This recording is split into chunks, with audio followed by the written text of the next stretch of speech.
Self help group, स्वयंसहायता गट, बचत गट, मीटिंग, कर्ज, व्याज, उद्योजकता, महिलांचं सबलीकरण हे शब्द आपल्या बऱ्याच परिचयाचे आहेत. यापैकी बरेचसे शब्द ग्रामीण भागांपर्यंत सुद्धा पोचलेत. पण बहुसंख्य ग्रामीण आणि आदिवासी स्त्रियांपर्यंत ते पोचलेत का, याचा शोध घेणं गरजेचं वाटतं.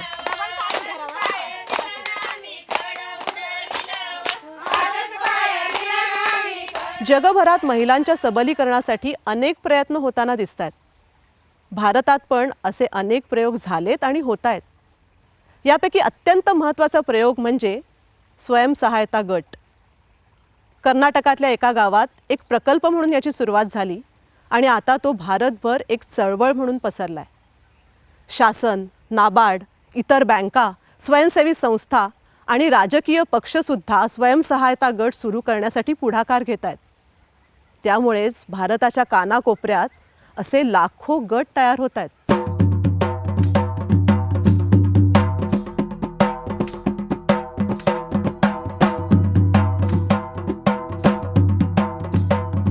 आज आपण एका महत्त्वाच्या टप्प्यावर आहोत, जिथं थांबून थोडा विचार करणं गरजेचं आहे.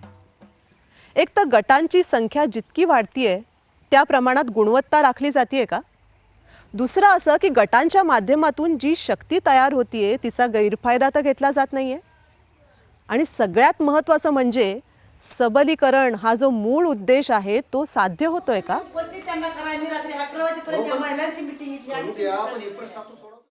स्वयंसहायता गटांच्या या चळवळीसमोर काही प्रश्न आहेत. बऱ्याचदा फक्त कर्ज मिळवण्यासाठी किंवा योजनांचा फायदा मिळवण्यासाठी असे गट तयार केले जातात. बऱ्याच गटांना पुढची दिशा माहिती नसते. आपण नेमकं काय करू शकतो हेही माहीत नसतं. गट कसा चालवायचा त्याच्या प्रक्रिया माहिती नसतात. मग असे गट कमकुवत राहतात किंवा कधीकधी बंदही पडतात आणि गटाचा मूळ उद्देश बाजूलाच राहतो. बऱ्याचदा अशा गटांचा राजकीय फायद्यांसाठी वापर केला जातो. गट म्हणजे काय ते आपण आधी बघू. स्वयंसहायता गट म्हणजे कमीत कमी 10 आणि जास्तीत जास्त 20 स्त्रिया किंवा पुरुष एकत्र येतात आणि दर महिन्याला मीटिंगमध्ये ते एका ठराविक रकमेची बचत करतात. यातून गोळा झालेल्या पैशांमधून ते अंतर्गत कर्ज घेऊन आपल्या छोट्या छोट्या आर्थिक गरजा भागवतात. एक मिनिट, ही काही भिशी नाही. भिशी म्हणजे फक्त फिरता पैसा. स्वयंसहायता गट मात्र बचतीच्या बराच पलीकडे जातो. गटासाठी बचत ही फक्त एक सुरुवात असते. गटाला विशिष्ट कार्यपद्धत असते. गटाला पदाधिकारी असतात, नियम असतात. बचत गट ते स्वयंसहायता गट हा एक मोठा प्रवास असतो. या प्रक्रियेत गटामध्ये परस्पर विश्वास आणि सामूहिक ताकद तयार होते. या ताकदीचा वापर करून गट स्वतःचे प्रश्न स्वतः सोडवण्याचा प्रयत्न करतात. हा बदल ज्या गटांनी घडवून आणला त्या गटांमधल्या स्त्रियांचे हे अनुभव. आता 20-20 महिलातून आमच्या फक्त 4-5 साक्षर महिला होत्या गटात. सुरुवातीला 15 महिला अशा अडाणी होत्या. म्हणायच्या बचत म्हणजे काय, गट म्हणजे काय, म्हणजे त्यांना आधी महत्त्वच त्याचं काय कळत नव्हतं गटाचं. मला एक सांगा, गट म्हणजे नेमकं काय वाटतं तुम्हाला? गट म्हणजे सगळं जवळजवळ समजा 10 बायांची एकत्र शक्ती आणि कोणची आडी संकटीला समजा ते पैशाचीच नसो, दुसरी काही अडचण असली समजा आधार पाहिजे किंवा काही तर त्या एकत्र येतात आणि मदत करतात एकमेकींना. असं बरेचदा होत असेल ना की कोणाजवळ म्हणजे इतके एखाद वेळेला असं होत असेल की बचत करायला पण भरायला पण पैसे नसतात ना. हा मग ते समजून घेतो की आम्ही एखादी अर्धी ठीक आहे 1 ते 2 किंवा 3 त्या महिलांचं आम्ही जी जास्त गरीब आहे तिला भरण्याचे म्हणजे ऐकत नाही. ती जर सांगते येऊन की माझे आज पैसे नाहीत माझ्याजवळ, मी पुढच्या महिन्याला भरते, तर आम्ही ते मान्य करून घेतो ना. असं नाही की तू आत्ताच भर, असं नाही. तिची परिस्थिती आम्ही समजून घेतो. अजून काय काय पाहिजे की गट चांगला चालेल? त्याच्यात जो मेन आहे ना आपले ते पैशाचा नीट हिशोब दाखवत नाही, त्याच्यामुळे गटात भांडण होतात. जर गटातले अध्यक्ष सचिव चांगला असला तर कधीच वाईट होत नाही. मेन 2 माणसांवर सगळं काम राहतं. पण अध्यक्ष आणि सचिव फक्त चांगले असणं आवश्यक आहे का सभासद पण खंबीर? सभासद पण खंबीर पाहिजेत. सगळ्यांची जुटच पाहिजे तर गट चालतो पुढे. तशी भांडणं तंड होत्यातच एवढी फार, पण त्यांच्या आमच्यातच आम्ही मिटवतो. बाहेर कुठं नाही, घरापर्यंत सुद्धा जाऊ शकत नाही. त्याच 1 तासातच सगळं संपवतं मिटवतो. मग फक्त शिकलेल्यांनी गटात असावं असं वाटतं का जे शिकलेलं नाही त्यांनाही असलेलं चालेल? हसलेलं चालेल ना ताई. त्या शिकलेल्यापेक्षा तर त्या अडाणी बाया किती बोलतात, आमच्यापेक्षा त्या हुशार आहेत. माझं शिक्षण काहीच नाही, फक्त पहिलीला गेलेले शाळेत एवढीच. आता सही करा शिकले असेल. सही करते, गटात आल्यापासून सही करते. कसे काय जमतात एवढे लाखाचे व्यवहार तुम्हाला? मग काहीतरी माणसा अनुभव येतो ना त्याच्यात थोडंफार. गटात असल्यामुळे मग ते मग ते सांगत आहे काके का बाई हे पैसे घ्या, तू गटात आहे तर मग आपल्याला सगळं समजतं का बा हे एवढं पैसे आहेत तेवढं पैसे आहेत. मग त्याची जबाबदारी सगळी माझीच राहते. नुसता बचत गटच नाही, आता आम्ही एक मोठा क्लस्टर केलाय गटातून. आता ते क्लस्टर बी आमचा मोठा झालाय भरपूर. त्या क्लस्टरमधून पण आम्हाला कर्ज मिळतं. आता अजून बी त्यांनी आम्हाला सांगितलेलं आहे की तुम्ही बँकेत जाण्यापेक्षा या क्लस्टरच अजून वरच्याचा करून बँकेसारखंच आपण इथं कर्ज तयार करायचं क्लस्टरमध्येच. गट म्हणजे आता माझ्यासाठी तर गट म्हणजे एकदम म्हणजे माझी जीवाचीच असं होऊन गेलं आहे. गटाशिवाय दुसरं काम जरी करत असलं तरी गटाविषयीच माझ्या डोक्यात सारखा विचार, हे करावं का ते करावं का असं सारखं चालू असतं. तेच. तुमच्या गटाला किती वर्ष झाले? 7वा वर्ष चालू आहे. 10 वर्ष झाल्यावर बंद करणार का? नाही हो, आम्ही चालूच देणार.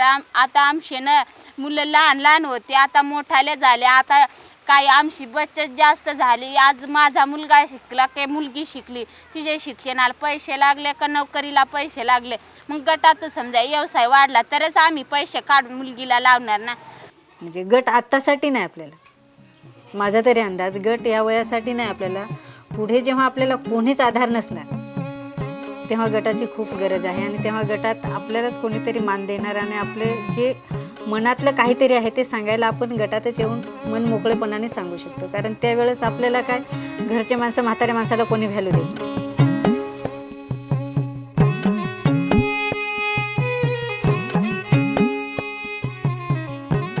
आमचं गेलं आहे आड आणि काळ, पण बुवा मुलांनी तरी शिकावं आणि पुढे यावं अशी आमची इच्छा आहे. दुसऱ्या बायाशी बोलू का नको बोलू, काय बोलता येतं नाही बोलता येत. बाया गटात असल्यावर माणसाला धाडीस बोलून तर बाय चुकलं तर चुकलं असंच ना.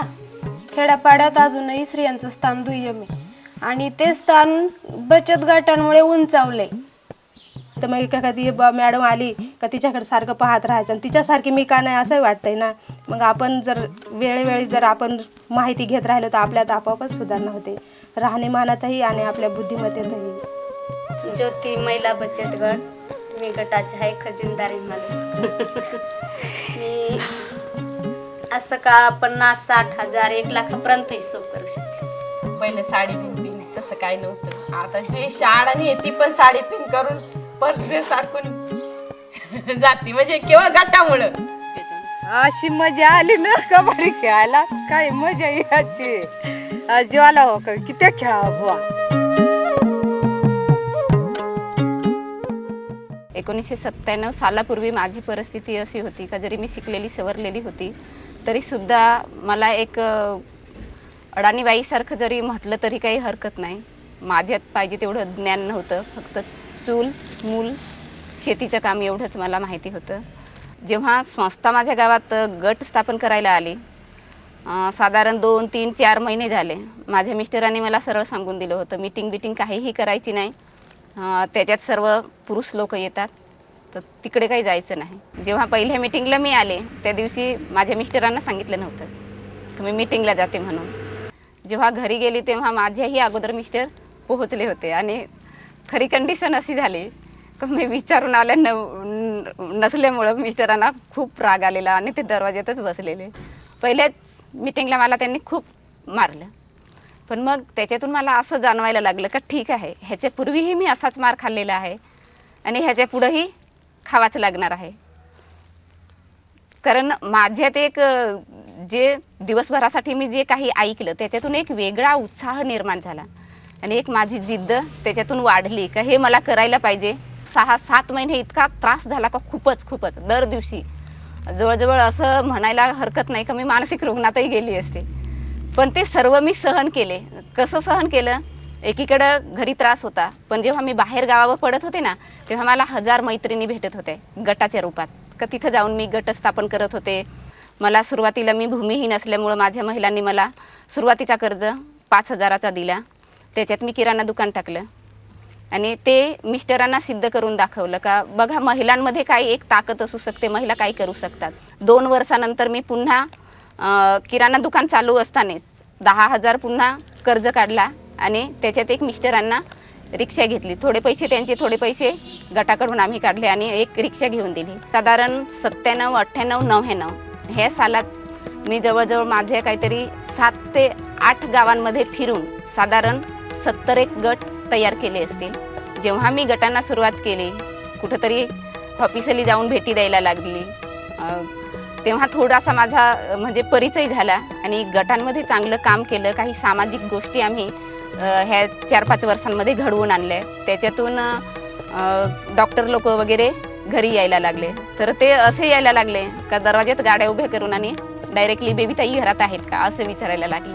तेव्हा थोडंसं मिस्टरांमध्ये खरंच चांगल्या पद्धतीने जाणीव आली का अरे पूर्वी माझ्या दरवाज्यात माझे मित्र येत होते ते माझ्या नावाने येत होते. आज थोडासा बदल दिसतो आहे का हिच्या नावाने जो आला तो हिच्या नावाने ओरडतो आहे. जेव्हा महासंघाची स्थापना आम्हाला करण्याची गरज वाटली, माझी अध्यक्षपदाची निवड झाली. मी काहीतरी 5 प्रोजेक्ट फेडरेशनला चांगल्या पद्धतीने मिळवून दिले का मी स्वतः त्याची प्रपोजल तयार केली. मी स्वतः त्या ऑफिसरमध्ये जाऊन भेटली, मी स्वतः त्या इंटरव्ह्यूला गेली आणि त्याच्यातून ते प्रोजेक्ट आम्हाला चांगल्या पद्धतीने मिळाले का खरं आहे तुम्ही आदिवासी महिला आहेत, तुम्ही चांगल्या पद्धतीने हे प्रत्यक्षात काम करू शकता. त्याच्यामुळं आम्हाला तो प्रोजेक्ट म्हणजे मिळाला. आणि आता सध्या तर जेवढे जव्हार तालुका म्हणा किंवा मित्रसंस्थेचे काही गट असतील, हे सर्व गटांना इथं ट्रेनिंग SAG म्हटलं तर ते सर्व ट्रेनिंग मी स्वतःच देत असते. हे SAG गटांनाच नाही तर काही सरकारी जे संस्था आहेत, उदाहरणार्थ PSCचे डॉक्टर लोक वगैरे, बँक मॅनेजर वगैरे, ह्या लोकांनासुद्धा आम्ही ट्रेनिंग दिलेली आहेत. गटाचे व्यवहार काय आहेत, कारण जरी ते शिक्षणाने खूप मोठे असले तरी काही वेळेस त्यांना गटांचे काही व्यवहार आहेत हे त्यांनासुद्धा कळत नाही, तर त्याचं ट्रेनिंग आम्ही त्यांना दिलेलं आहे. मला पहिलं ना घराच्या बाहेर निघायचंच माहीत नव्हतं आणि माझं शिक्षण पण नव्हतं आलं. शिक्षण नाहीच, फक्त दुसरी शिक्षण आहे. आणि गट चालू झाला त्यावेळेस मला गटात यायला पण मी म्हणायची मी गटात येईन, पैसे भरीन, पण मी बाकीचं काम बघायची नाही. आणि मला म्हणलं तुम्ही अध्यक्ष व्हा. मी म्हणलं मी नाही अध्यक्ष व्हायची, कारण शिक्षण नाही म्हणल्यावर. पण मला त्यांनी केलं, म्हणलं तुला काय करायचे, आशाबाई म्हणले तू फक्त अध्यक्ष म्हणून काम कर. आणि अध्यक्ष म्हणून केलं काम 1 वर्षाने. नंतर कार्यकर्ते म्हणून मला नियम आलं. मग मी इथल्या 3 गटाची कार्यकर्ते म्हणून काम केलं. तर मग मी प्रशिक्षण असेल, सभासद प्रशिक्षण असू आणि क्लस्टरचं प्रशिक्षण असू, कुठलं रजिस्टर मी जायची, मस्त लिहिता येत नव्हतं तरी जायची. तिथून पुढं मी 21 गटांचं कार्यकर्ते म्हणून काम करायला लागली. एवढा डाबात मला खणून दे ग, एवढा डाबात मला खणून दे ग, मग जा तुझ्या तू मायरा, मग जा तुझ्या तू मायरा, बात आविला रे माझ्या भरतडा, बात आविला रे माझ्या भरतडा. अशा अनेक स्त्रिया आपल्याला दिसतात ज्यांनी आपण कुठे अडकलो हे शोधून काढलं आणि आपापले मार्ग शोधले. हे करत असताना आपली ओळख ही गटातून, कुटुंबातून, समाजातून त्यांनी वेगळी नाही काढली. आपल्या भोवतालच्या समूहातूनच त्यांनी आपली ओळख जास्त पक्की केली. या सगळ्या प्रक्रियेत गटांना पाठबळ देणाऱ्या संस्थांची भूमिका फार महत्त्वाची असते. संस्थांनी गटांना हवं ते मार्गदर्शन करणं आणि स्वतःला त्यातून हळूहळू बाहेर काढणं हे जर का नीट जमलं तर प्रत्येक गट आपापल्या पद्धतीने सक्षम होतो आणि स्वयंपूर्णतेकडे जाऊ शकतो. यासाठी गटाच्या प्रत्येक टप्प्याटप्प्यावर मार्गदर्शन करण्याचे काम संस्था करतात. इथं तुमचा गट चालू झालेला आहे बरोबर, 1, 2, 3 महिने इथं झालेले आहेत तुमच्या गटाला बरोबर. तर हे 3 महिन्याच्या कालावधीत तुमच्या गटाला अशी सवय झाली पाहिजे बचतीची, मीटिंगची, बरोबर? 3, 4, 5 आणि 6 महिन्याच्या कालावधीत अशी चांगली सवय झाली पाहिजे का तुम्ही मीटिंगा घ्यायला शिकला पाहिजे. आपण 5 मिनिट प्रत्येकाचा नाक दाबून बघा बरं, काय परिस्थिती होते. ऐकला? जशी माणसाला जगण्यासाठी हवा महत्वाची आहे, तशी गट दीर्घकाळ चालवण्यासाठी गटाची मीटिंग ही खूप महत्वाची आहे आणि ती दर महिन्याला झालीच पाहिजे, बरोबर? गट टिकवायचं असेल तर सगळ्यांनी एकत्र बसलं पाहिजे, विचार विनिमय केला पाहिजे, सगळ्यांना एकत्र सामावून घेतलं पाहिजे. बचत सर्वांची सारखी असेल, सर्वांनी एकाच दिवशी मीटिंगमध्येच जमा केली पाहिजे. आणि बचत जे बँकेचे व्यवहार आहेत ते प्रत्येकीने केले पाहिजे. वाद होईल, गट व्यवस्थित राहील. त्यांच्या गटामध्ये जो जमा झालेला पैसा आहे तो तुम्ही बँकेत फक्त नेऊन ठेवताय, बरोबर?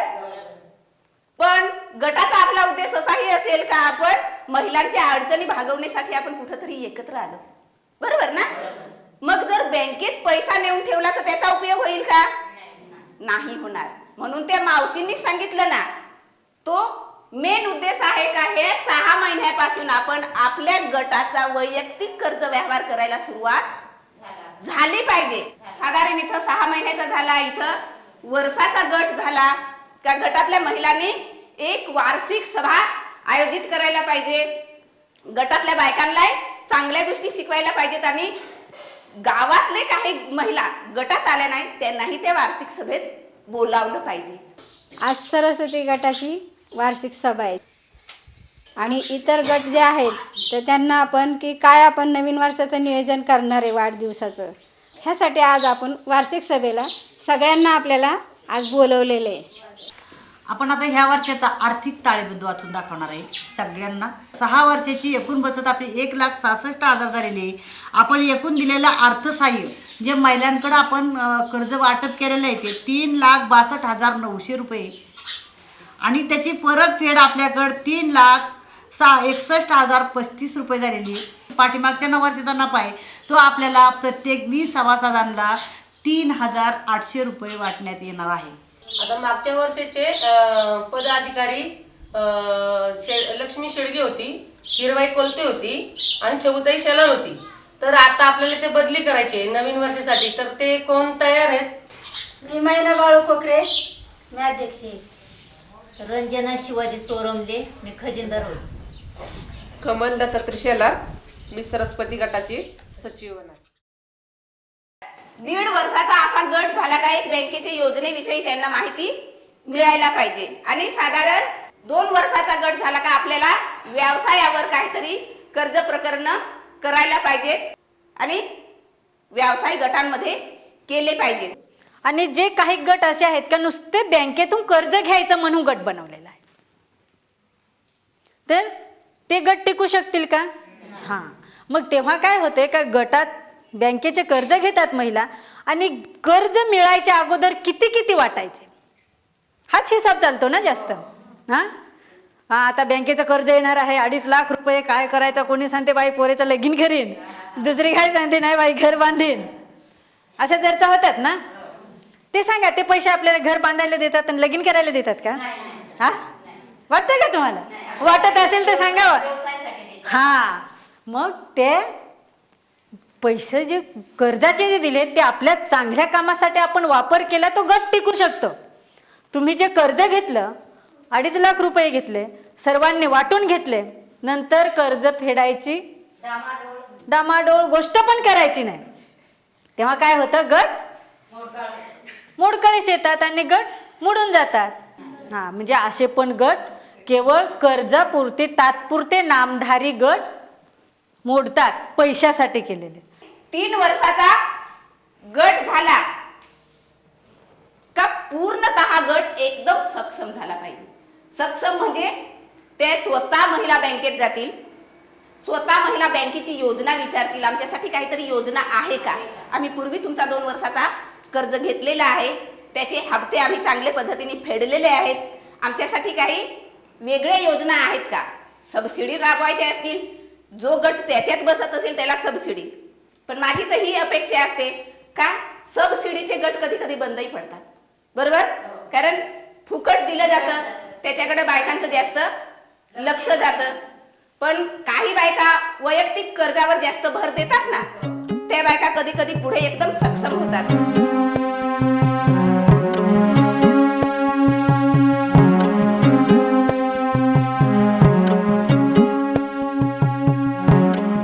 तर हे सुरुवातीला संस्था असल्या काही मदत करणार आहेत, पण पुढे ही संस्था आपल्याला मदत करणार नाही आणि आपण त्यांची अपेक्षाही करायची नाही, बरोबर. कारण हे आपल्याला स्वतःला पुढं न्यायचे आहे. संस्था आज आहेत आणि उद्याला नाहीत. गट आपला आहे, गट संस्थेचा नाही, बरोबर ना. एकतर गट तो नवीन असेल तर 1 वर्षापर्यंत गटाने कुठलेही व्यवसाय उद्योग करू नये. कारण ज्यावेळेस त्या उत्पादन करतात, मार्केट मिळाले की महिला गटाकडे दुर्लक्ष करतात. जसं बालवाडीमध्ये मुलगा आहे, पहिलीला जाईपर्यंत जो काही 1 वर्षाचा कालावधी असतो, तसं त्यांनी गटाची पूर्ण संकल्पना समजून घ्यावी, मगच व्यवसायाकडे वळावं. आणि त्याबरोबर त्यांनी काहीतरी नियम करावेत. ज्यावेळेस असे व्यवसाय सुरू करतो, जसे आमच्या नियमावली आहेत तसे त्यांनी नियमावली करावेत. आणि त्या नियमावलीच्या माध्यमातून गेला तर त्यांना प्रॉब्लेम अजिबात नाही. गट हे चांगल्या पद्धतीनं चालतात. फक्त प्रत्येक पदाधिकाऱ्यांना आणि गटातल्या सभासदाचं काम आहे की आपला गट चांगला जाम धरून ठेवला पाहिजे त्यांनी. स्वयंसहायता गटाची व्याख्या आणि कार्यपद्धत ठरलेली असते, पण प्रत्येक गटाचे उपक्रम वेगवेगळे असू शकतात. प्रत्येक गटानं संस्थेच्या मदतीनं आपले नियम ठरवले पाहिजेत. गटानं आपली वैशिष्ट्ये ओळखली, आपल्या गरजा ओळखल्या, तर आपापल्या पद्धतीनं ते कार्यक्रमाची आखणी करून घेऊ शकतात. गटाच्या माध्यमातून आपण काय काय करू शकतो याचं भान जेव्हा स्त्रियांना येतं, तेव्हा सबलीकरणाची प्रक्रिया सुरू होते. 10 रुपयेसुद्धा बचत न करू शकणाऱ्या स्त्रिया मग लाखो रुपयांच्या उलाढाली करायला लागतात आणि मग हळूहळू स्वतःचे आर्थिक प्रश्न सोडवण्याबरोबरच गाव पातळीवरचे सामाजिक प्रश्न देखील हाताळायला लागतात. महाराष्ट्रभर पसरलेल्या लाखो गटांचे सगळे अनुभव, त्यांनी केलेली सगळी कामं यांची नोंद घेणं हे एका व्यक्तीच्या किंवा संस्थेच्या आवाक्याबाहेरचं आहे. तरी पण काही गटांकडे जरी नजर टाकली तरी स्वयंसहायता गटाची ताकद लक्षात येते.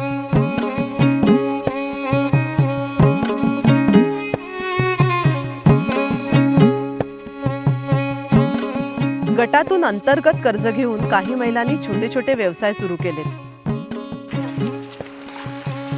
तसंच शेती संदर्भातल्या कामांसाठी पण गटातून कर्ज घेऊन स्त्रिया उत्पन्न वाढीचे प्रयत्न करतायत. आम्ही म्हणजे आता गांडूळ खत केला, आम्ही घराजवळ कांदा लावलंय, बटाटा लावलंय, लसूण लावलंय, त्याच्यात ती गांडूळ खत काढून टाकून दिला.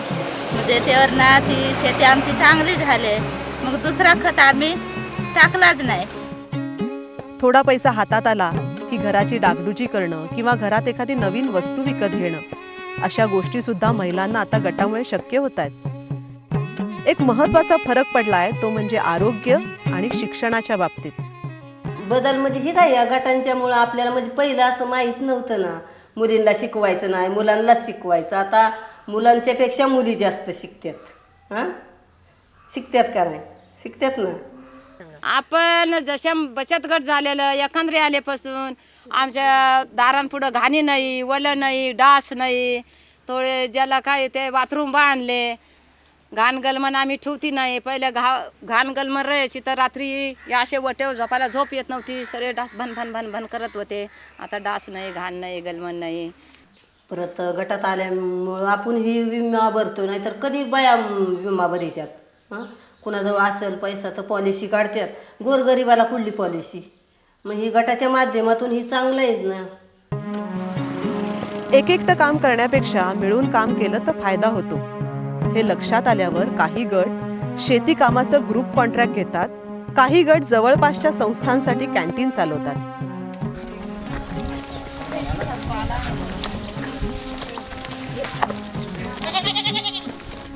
काही गट सामूहिक शेळीपालन करतात, तर काही गट स्वतःच्या गावात डेअरी पण चालवतात.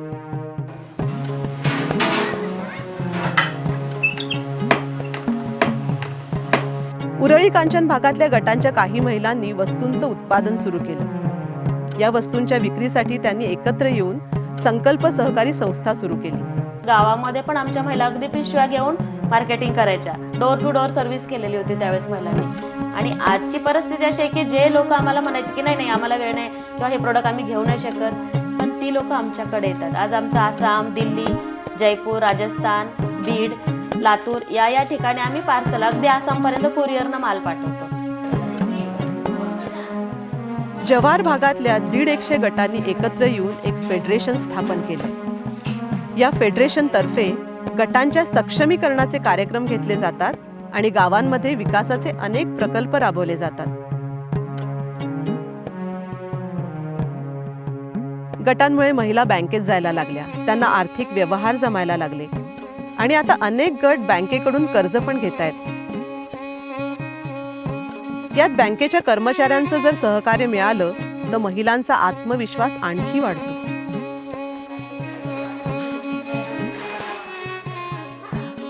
संस्थांनी आयोजित केलेली प्रशिक्षणं, प्रदर्शनं, त्याचप्रमाणे वेगवेगळ्या सहली, जत्रा अशा कार्यक्रमांमधून स्त्रियांसाठी बाहेरचं जग मोकळं होतं.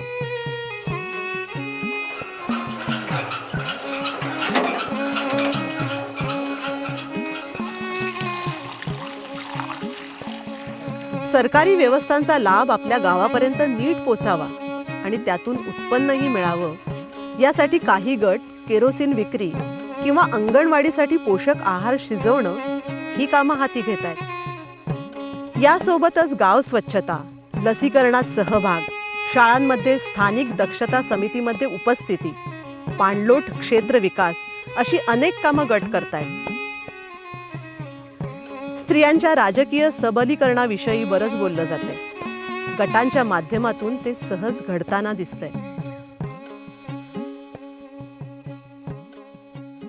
मग आता घरोघर संडास बांधे याचा पुढचा विचार काय करते? शासनाच्या योजना 100% शौचालय असणं गावात गरजेचे. गाव भोईपाडा, तालुका पेठ, जिल्हा नाशिक. इतर बहुतांश गावांना भेडसावणारा पाणी प्रश्न या देखील गावाला रोजचा. मैलोन मैल पायपीट. भोईपाडाच्या गटानं कर्ज काढलं, बोरवेल खणली, पाईप टाकला, टाकी बांधली आणि आता त्या टाकीत पाणी साठवून संपूर्ण गावाला पाणी पुरेल असं वेळापत्रक त्यांनी तयार केलंय. गटातल्या महिलाच पाण्याचं नियोजन करतात. प्रश्न रोजचा, पण आता कायमचा सुटलेला. विचार करणं, स्वतःचे प्रश्न काय आहेत ते शोधणं आणि त्यावर कृती करणं हे स्त्रियांना गटांनी शिकवलं.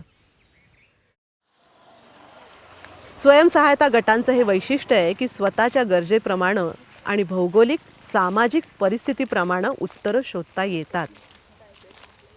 म्हणून धुमोडीच्या महिलांनी गट तयार झाल्या झाल्या इतर कोणतंही काम हातात घेण्याआधी तो प्रश्न हाती घेतला जो त्यांना सर्वात जास्त भेडसावत होता आणि तो होता दारूचा प्रश्न. गडगडी आता तरी सोडावी दारू तडी. आता तरी सोडावी दारू तडी.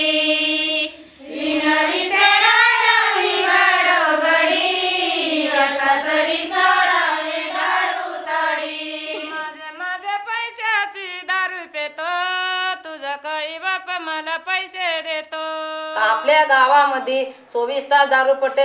हे दारूचा जर आपण परिणाम कमी केला तर आपले लेकरं बाळ सुखी राहणार, त्याचे आई वडील सुखी राहणार हा विचार करून आणि आम्ही दारूबंदीचा प्रयत्न केलेला आहे. पण आमच्या पाठीमागं दुःख होतं हे कोणाला समजत होतं का? मग आज दारू बंद झालेली, साऱ्या गावाची सुधारणा झाली का महिलांची झाली? गावाचं नाव निघलं ना. आज या गावामध्ये दारूबंदी झालेली आहे तर आमच्या गावाचे कार्यक्रम झालेले सुंदर कार्यक्रम होतं. एखादा जर दारू पिऊन या कार्यक्रमात आला तर एवढ्या महिलाची ताकद आहे ओढून मारायची. दारू पिऊन याचा या कार्यक्रमात नाही. धन्यवाद.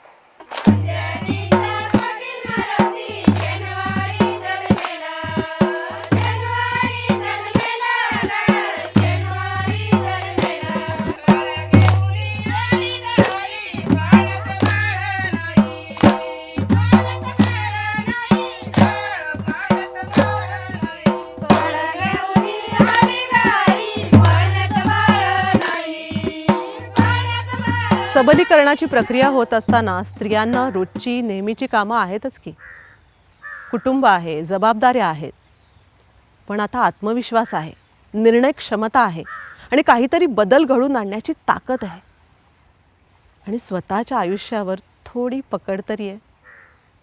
मग सेल्फ हेल्प ग्रुप, स्वयंसहायता गट, बचत गट, मीटिंग, कर्ज, व्याज, व्यवहार, उद्योजकता, स्त्रियांचं सबलीकरण हे आपल्या परिचयाचे शब्द ग्रामीण आणि आदिवासी भागातल्या बहुसंख्य स्त्रियांपर्यंत कसे आणि किती पोचलेत याचा हा अनुभव.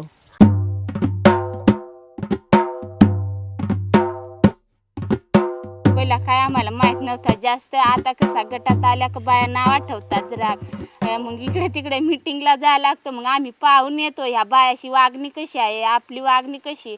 मग आता आम्ही पण तसं एकदम छान वागतो. म्हणजे हा जो बदल झाला आहे ना शिक्षणात, मग थोडंफार तिला वाचता आलं, एखाद्या पुरुषाबरोबर तिला फटकन बोलता येतं, उत्तर देता येतात, एखाद्या अधिकाऱ्यापुढे कुठं काय असलं काम असलं तर ती बोलते. म्हणजे हा फरक जाणवला आहे. दुसरी गोष्ट, नवरा बायकोत एक विचार चालला आहे. आता म्हणजे पूर्वीच्या काळात कसं आश्रममध्ये बघायला जायचं ते लगेच सांगायचे तुम्ही यायचं नाही आम्हाला बघायला. म्हणजे आमचा येड्यावानी रूप राहायचं ना तेव्हा. साडी पण अंगावर चांगली नाही दिसायची नाही, केस विसरायचं तर असा कुकूसुद्धा आम्हाला भेटायचा नाही, कपाळाला टिकलीसुद्धा भेटायची नाही. पण आता कसा म्हणजे चांगला. आता मंगळवारी आहे ना पालक मेळावा बोलवलाय. गट होण्याच्या आधी पुरुषांचा हक्क महिलावर जास्त होता. म्हणजे जास्त दादागिरीने बोलायचे आणि इकडे नको जाऊ तिकडे नको जाऊ, घरातच बघ, बाहेर काय काम आहे. बाहेर फिरायला शिकलं की मग लय बायांच्या नजरा उघड्या होत्यात. मग असा गटात येऊन विचार केला आम्ही, काय ज्यावेळेस ह्या पुरुषांना गरज लागेल त्यावेळेस तर म्हणते का नाही की तुम्ही काय कवाय ना गटातून पैसे काढा. त्यावेळेस एकदा गरज लागली, स्वतः माझ्याच घरात गरज लागली, मी रिव्हॉल्विंग फंडातनं 30,000 रुपये कर्ज काढलं आणि हे गॅरेज टाकलं. ते आता आहे चौकात आहे, खंबेश्वर ॲटो गॅरेज म्हणून आहे चौकात. तर तेव्हापासून माझा दर्जा उंचावला. तसा प्रत्येक महिलांचा दर्जा हा उंचावत गेलेला आहे ह्या गटामुळं केवळ. आता जे पुरुषप्रधान समाज जो आहे आता सध्याचे, तर त्याच्यामध्ये आपल्याला एकाएकी बदलू शकत नाही. मग त्याला आधारून आपल्याला काय करता येईल म्हणून आम्ही काय केलं, सुरुवातीला गट स्थापन झाल्यापासून पुरुषांना खूप विश्वासात घेतलं. काही करायचं असेल आम्ही पहिलं पुरुषांना बोलवणार आणि अशी आमची मिटिंग महिलांचीच नाही होत, आम्ही पुरुषांना पण बोलवतो. असं एखाद्या माणसाची माझी बाई पहिली बोलत नव्हती धडधड, तर ती आता एखाद्या अधिकारी पुढे जाऊन ठामपणे बोलते माझं असंच झालं पाहिजे, माझ्या साहेब तसंच केलंच पाहिजे, कारण का जो म्हणजे आमचा अधिकार आहे तो आम्हाला मिळालाच पाहिजे अशी ती माझी बाई सुद्धा म्हणते. न शिकलेली बाई माझी. बोला. गटामुळे आम्ही एकदम एका घरातल्यासारख्या आणि एकमेकीच्या आजारापासून ते सगळ्या गोष्टी एकमेकीच्या ते आम्हाला कळायला लागले. आणि जेव्हा आम्ही बाहेर गेलो तेव्हा खूप काहीतरी आपल्या पाठीमागे आहे. 10 महिला म्हणजे फार आपण काहीतरी करू शकतो, त्याच्यामुळे खूप हिंमत वाढली.